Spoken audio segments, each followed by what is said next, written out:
विघ्नहर्ता श्री गणेश, श्री गणेश, श्री गणेश। प्रभु नारायण के सभी अवतारों का कोई विशेष प्रयोजन होता है, तो प्रभु ने ऋषि वेदव्यास के रूप में अवतार क्यों और कैसे लिया? कृपया बताइए पिताश्री, जिससे मेरी जिज्ञासा की भूख शांत हो और उदर की भूख भी कुछ समय के लिए ना सताए। उनकी कथा का आरंभ महान ज्योतिषाचार्य, स्मृतिकार, ब्रह्म ज्ञानी ऋषि पराशर से हुआ था। ओम नमो भगवते। पराशर ऋषि की आत्मा साधना और योग के बल पर अपने आराध्य नारायण से सीधे संपर्क में थी। उन्हें अपने ध्यान की अवधि में यह आभास हो गया था कि ग्रह और नक्षत्रों के अनुसार नारायण के अगले अवतार का समय निकट आ गया था और ऋषिवर को उसमें एक बड़ा भाग भी निभाना था। किसी अवतार का अवतरण अकारण और सरलता से नहीं होता है। योग्य पात्र को उसमें एक बड़ी भूमिका निभानी पड़ती है। एक और जहां वेद व्यास की होने वाली माता को इस भूमिका के लिए स्वयं को तैयार करना था, दूसरी ओर ऋषि पराशर के समक्ष एक बड़ा दायित्व था। मेरे आराध्य श्री हरि नारायण अपना अवतार लेने जा रहे हैं और उन्होंने मुझे अपने पिता के रूप में स्वीकार किया है। ये तो मेरा सौभाग्य होगा, किंतु उनकी जननी बनने की क्षमता किसमें है? भक्त ऋषि पराशर अब प्रभु के कार्य को संपन्न करने की चिंता में थे। यमुना नदी के तट के साथ साथ वो प्रभु की जननी बनने की उचित पात्र को ढूंढते हुए जब काल्पी स्थान पहुंचे तो नदी के निकट उन्हें स्त्री के रूप में एक दिव्य ऊर्जा का आभास हुआ और वो दिव्यता की प्रतीक और कोई नहीं, देवी सत्यवती थी, जो पूर्व जन्म में एक अप्सरा और उपरिचर वासु की पुत्री थी और नारायण की भक्त। किंतु ब्रह्मदेव के शापवश उन्हें धरती पर एक मत्स्य के गर्भ से जन्म लेना पड़ा, जिसे निषाद राज ने अपनी पुत्री के रूप में स्वीकार किया।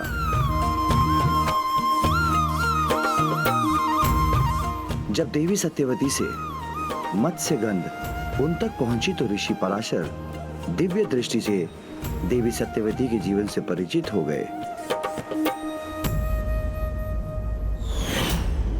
ऋषिवर को ज्ञात हुआ कि देवी सत्यवती का जन्म एक मत्स्य से हुआ था, इसलिए मत्स्य गंध उनसे अभिन्न थी, इसलिए उन्हें मत्स्य गंधा भी पुकारा जाता था।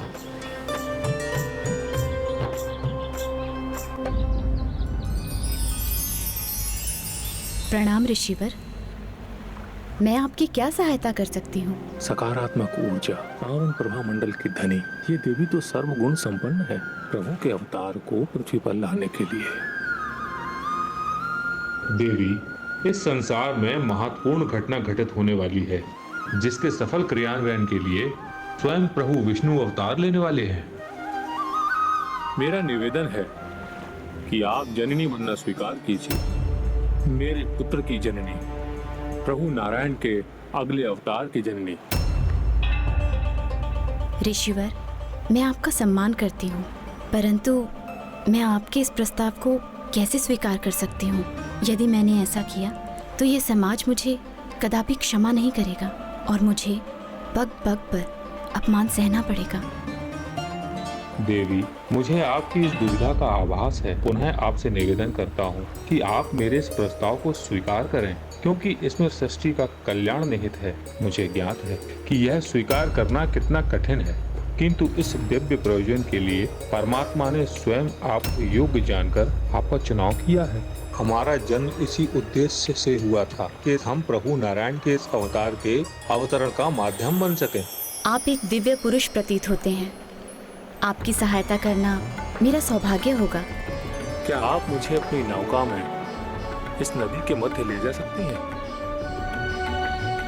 नियति में ईश्वर के हर अवतार का जिस प्रकार कारण और माध्यम निर्धारित होता है, उसी प्रकार स्थान भी निर्धारित होता है और नारायण के इस अवतार के लिए नदी के माध्य का स्थान एवं प्रहर निर्धारित था। पुत्र, देवता तुल्य तेजस्वी एक महान ऋषि हैं आप, और मैं साधारण निषाद पुत्री हूँ।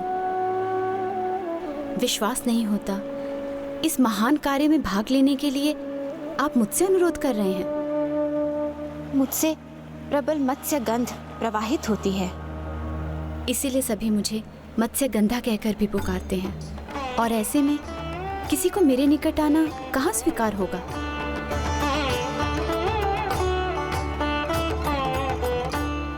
देवी, सुगंध और दुर्गंध गुण और दोष के प्रतीक नहीं होते, किंतु मैं आपको इस दुविधा से मुक्त कर आपकी आंतरिक पवित्रता को उजागर करता हूँ।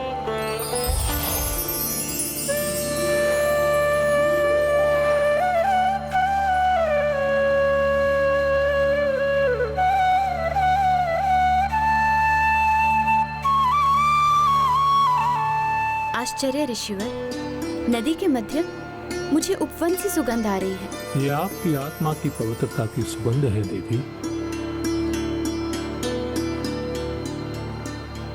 सत्य है, आप महान ऋषि हैं, जिन्होंने मेरी मत्स्य गंध को हरकर मेरे जीवन को सुगंधित कर दिया। किंतु ऋषिवर, प्रभु नारायण के अवतार के लिए हमारा मिलन इस नदी के मध्य सूर्य की दृष्टि में इस नौका में कैसे संभव है ऋषिवर? एक ऋषि होने के नाते इस पवित्र मिलन की मर्यादा को मैं अच्छी तरह से जानता हूँ। उसकी चिंता आप ना करें देवी।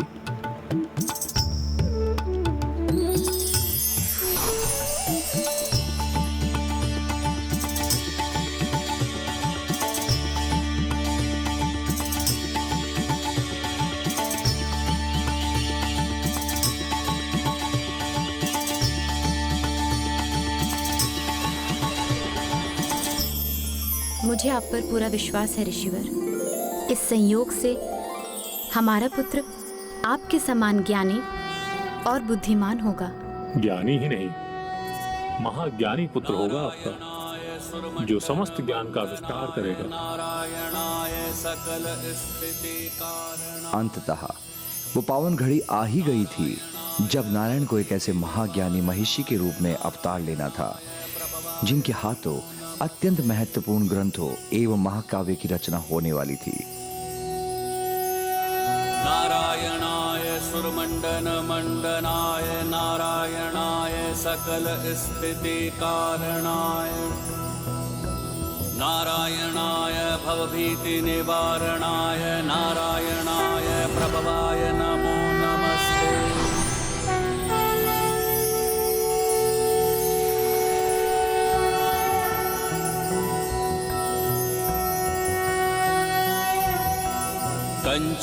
कंचनाभावराभयं पद्मधरा मुकुटोज्ज्वलां, स्मेरमुखीं शिवपत्नी कात्यायनी सुते नमोस्तुते।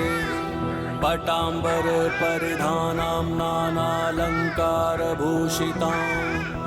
सिंहस्थितां परमहस्तां कात्यायन सुते नमोस्तुते।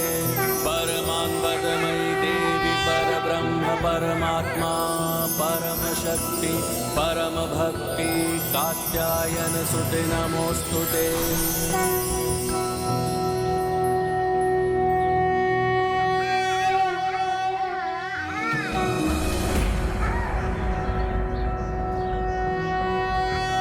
नारायणं गदाजक्षं गोविन्दं कीर्तिभाजनं, गोवर्धनोद्धरं देवं भूधरं भुवनेश्वरम्।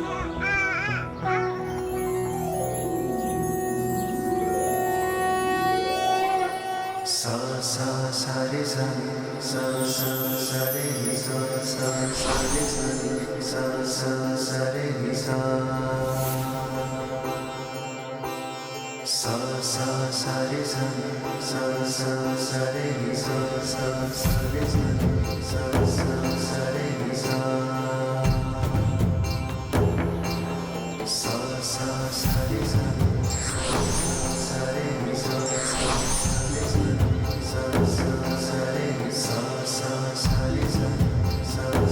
सा रे सा सा रे सा मातृदेवो भव, पितृदेवो भव।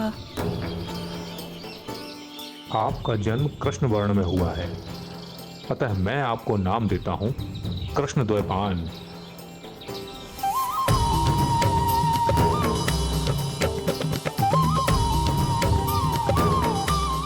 कृष्ण पिताश्री, मुझे इतना सुंदर नाम देने के लिए आपका कोटि कोटि धन्यवाद। किंतु आपसे और मेरी माँ से मेरा एक और निवेदन है। इस नदी के जल के समान समय बड़ी तीव्र गति से बहता जा रहा है और मुझे एक पल भी व्यर्थ किए बिना अपनी तपस्या के लिए प्रस्थान करना चाहिए, जिससे मैं अपने जन्म के उद्देश्य को पूर्ण करने की क्षमता प्राप्त कर सकूं। मुझे अनुमति दीजिए। उचित है पुत्र, तुम्हारी दिव्यता पर मुझे पूर्ण विश्वास है और तुम्हें तो असाधारण कार्य करने हैं, इसलिए तुम्हें रोकना कदापि उचित नहीं होगा। जाओ पुत्र। ऋषि कृष्ण, किंतु यदि उनका नाम कृष्ण द्वैपायन था तो फिर वो ऋषि वेदव्यास क्यों कहलाए?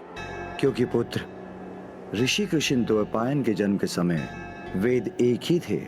उनमें 4 वेदों का ज्ञान समाहित था, इसलिए उनमें समाहित ज्ञान प्राप्त करना किसी के लिए भी अत्यंत कठिन था। अपनी तपस्या के पश्चात ऋषि कृष्ण द्वैपायन ने वेदों को 4 भागों में विभाजित किया: ऋग्वेद, सामवेद, यजुर्वेद और अथर्ववेद। इसलिए उनका नाम पड़ा ऋषि वेद व्यास।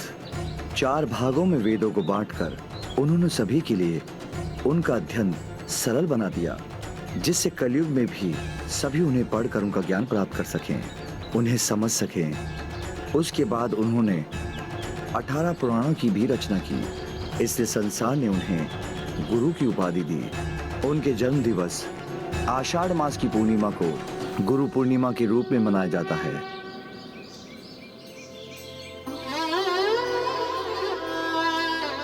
पिताश्री, ऋषि वेदव्यास तो अत्यंत महान है। मैं फिर से उनसे भेंट करने का इच्छुक हूँ। मुझे विश्वास है तुम्हारी ये इच्छा भी अवश्य पूर्ण होगी।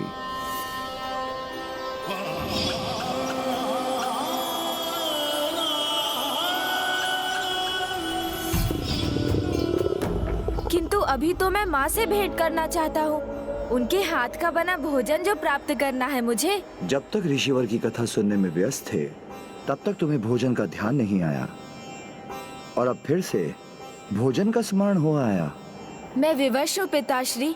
41 दिनों के व्रत में प्रत्येक दिन एक ही बार भोजन जो किया है, इसलिए अब तो मेरे नेत्रों के आगे बस माँ के बनाए व्यंजन ही आ रहे हैं।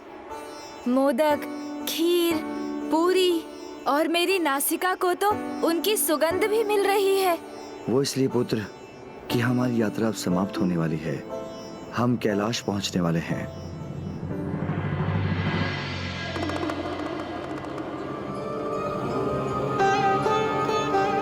और आपके सहायक और मार्गदर्शक बनने के लिए सृष्टि रचयिता ब्रह्मदेव से उपयुक्त भला और कौन होंगे? प्रभु महादेव का सुझाव उपयुक्त था। प्रभु ब्रह्मदेव ही मुझे इस दुविधा से मुक्ति दिला सकते हैं।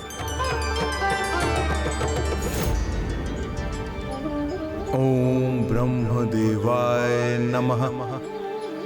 ओम ब्रह्मदेवाय नमः।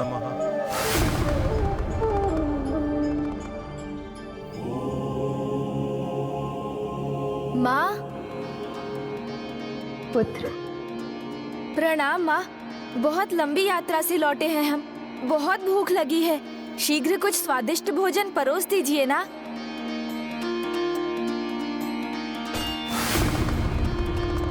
प्रणाम महादेव। प्रणाम प्रभु महादेव।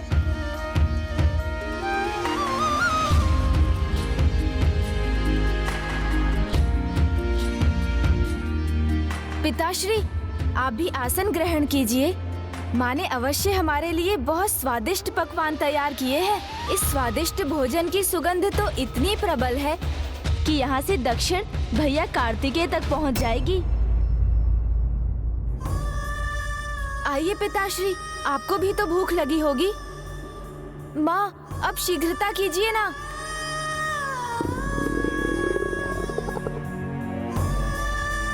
माँ, हम भोजन करने के लिए तैयार हैं। किंतु मैं अभी तैयार नहीं हूँ।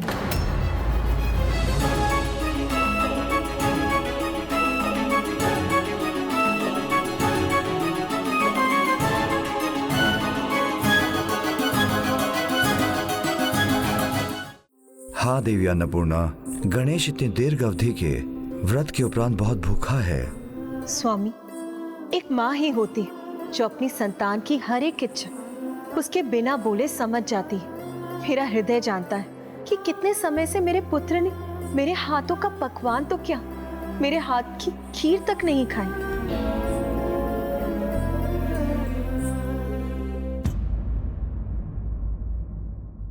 माँ के हाथों की बनी खीर, आहा! मेरे हाथों से बना पकवान उसे कितना प्रिय है और इस सुख से वो वंचित है।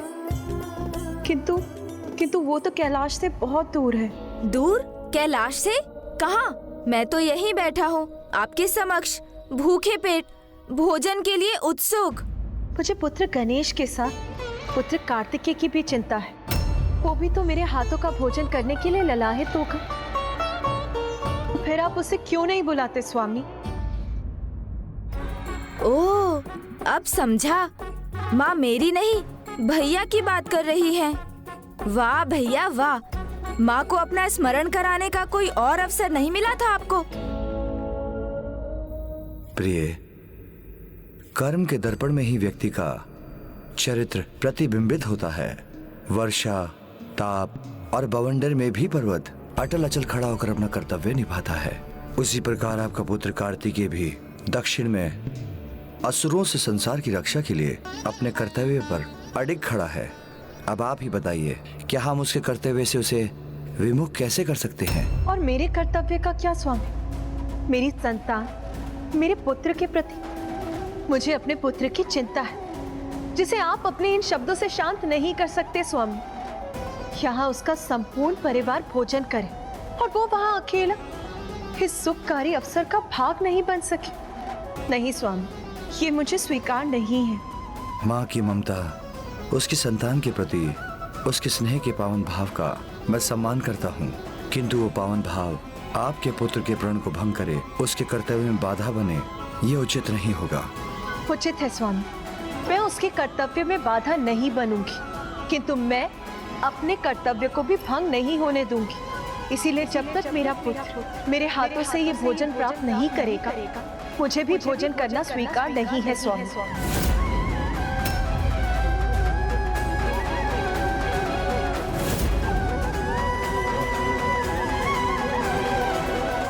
आप सभी के लिए भोजन तैयार है, आप लोग खा लीजिए।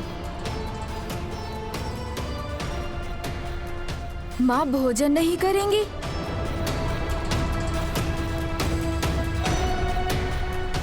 कार्तिकेय को उसका भोजन प्राप्त हो या ना हो, किंतु मैं आप दोनों को आपका प्रिय भोजन अवश्य परोसूंगी। जब मेरी अर्धांगिनी भोजन रहित रहेगी तो उसका अर्धांग कैसे भोजन ग्रहण कर सकता है? स्वामी, क्या अब पिताश्री भी?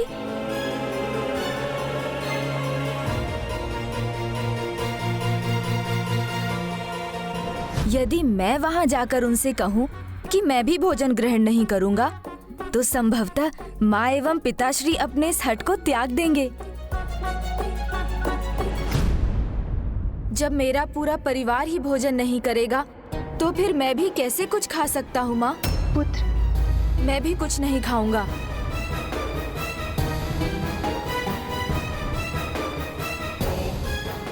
ओहो, यदि गणेश जी भोजन ग्रहण नहीं करेंगे तो मैं भोजन कैसे ग्रहण कर सकती हूँ?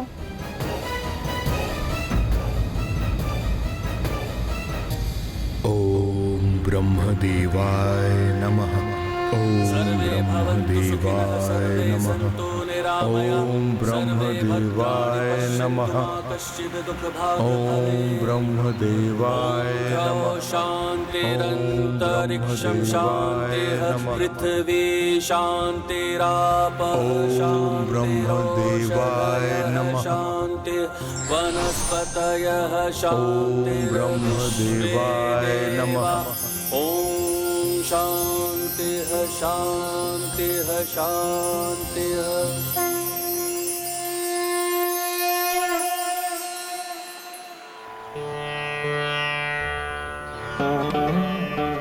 प्रणाम ब्रह्मदेव।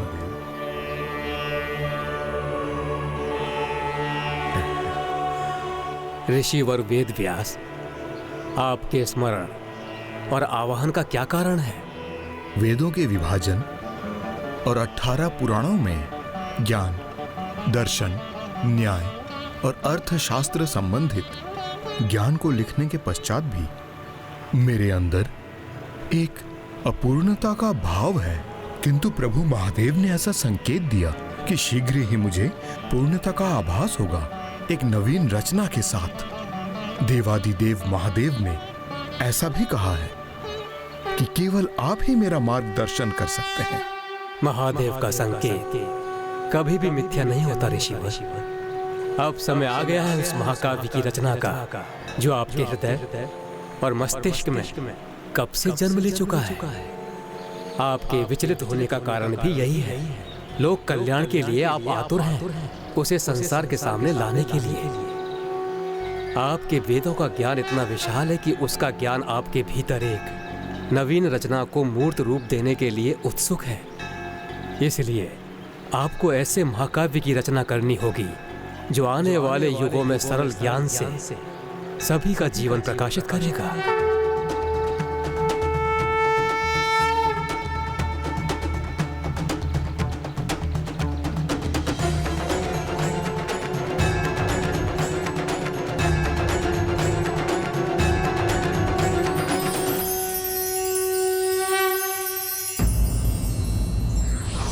जब तक व्यक्ति स्वयं अपना ज्ञान वर्धन कर अपने आप को योग्य नहीं बनाता, तब तक वो समाज के कल्याण के लिए कार्य नहीं कर सकता।